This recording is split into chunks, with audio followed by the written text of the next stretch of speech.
I'm on a mission to help entrepreneurs get the financial management skills that they need to grow their business, and today we're going to talk about controlling your overhead costs. But I'm not going to talk about driving your costs lower and lower, because ultimately this will stunt the long-term sustainable growth of your business. As a qualified accountant with nearly 20 years experience working in finance, I've seen this time and time again. So I'm going to share with you the 3 most common mistakes made when looking at cost control in your business and tell you what you should be doing instead. Before we get going, if I could ask you to really quickly hit the subscribe button and then we can get going.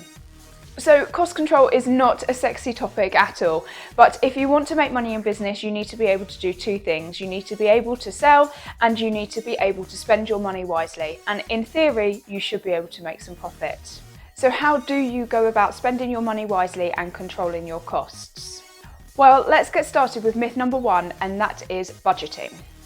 Now, my years working in corporate finance means that I have plenty of experience working with budgets and forecasts. And when used in the right way, they can be a fantastic tool in any size of business. But the problem with setting a budget and then tracking your actual spend against your budgeted spend is that the results only tell you how good you are at setting a budget and sticking to it. What it doesn't tell you is how effectively you've spent that money in your business and whether you've got a good return. This method does not give you any indication of whether you made the smart and right decision in your business and that you spent your money wisely. Budgets also become out of date because at the end of the day, they're just a plan and a prediction about what is going to happen in the future. Therefore, when using your budget as a guide, you need to be reviewing it regularly, ideally at least quarterly, but if you've got the time, monthly, and renewing it when you know the actual path that you are on in your business. This way, your budget remains relevant at all times. And to make sure that you're actually getting the most return for your money spent and not just spending because you put a number in your budget, you need to be tracking a range of metrics around some of the larger costs in your business. So for example, with marketing costs and employee costs, these are normally 2 of the largest costs in a lot of small businesses. You need to be making sure that you have a way of tracking the return for every employee and every marketing campaign that you run, and that you're not just spending the money because it says that you could do in your budget. So myth number 2 is that low costs are good and that they're a sign of good management in your business, and that if you're keeping your costs low, you're doing a good job. This is definitely the case for some costs in your business, they should be low. However, you need to be able to make sure that you're making sustainable decisions in your business that are going to serve you in the short and medium term, and that you're not making short-term decisions based off the business that you are today, which will lead to problems down the road. I recently worked with a hairdresser who spent 25% of her time sweeping up, cleaning, answering the telephone, making teas and coffees, etc. And she decided to get an apprentice in because this was the cheapest option for her.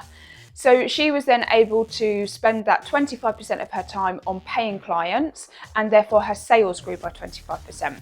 But very quickly she found herself fully booked and she wasn't able to grow her business because she already had an apprentice and she couldn't afford to take on another stylist. So what she would have been better doing is taking on a stylist from the start and spending more money, which would actually have enabled her to grow her business by 75%. And this is why it's so critical that when you're making decisions in your business and signing up to contracts or putting new systems in place or even taking on employees, that you're really considering where your business is going to be in 12, 24, even 36 months' time.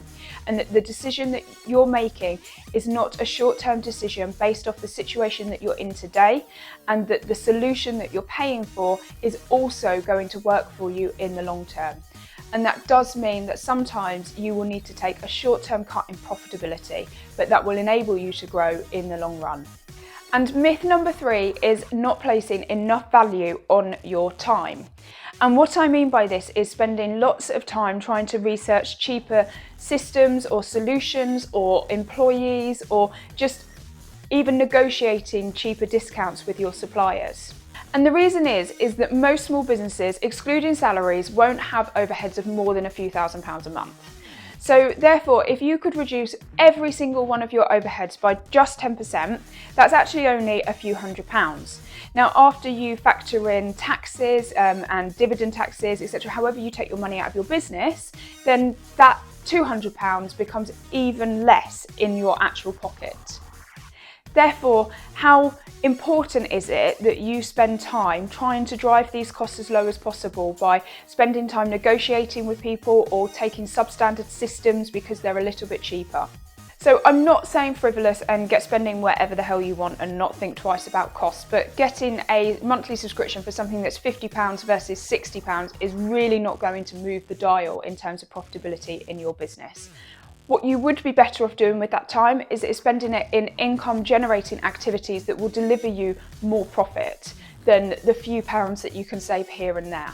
So cost control and the ability to get maximum value and return for every pound that you spend in your business is one of the 6 financial skills that every entrepreneur needs to enable them to grow their business as quickly as possible. So make sure that you subscribe to my channel and check out my other videos where you can get lots more handy tips and advice from me, a qualified accountant and entrepreneur.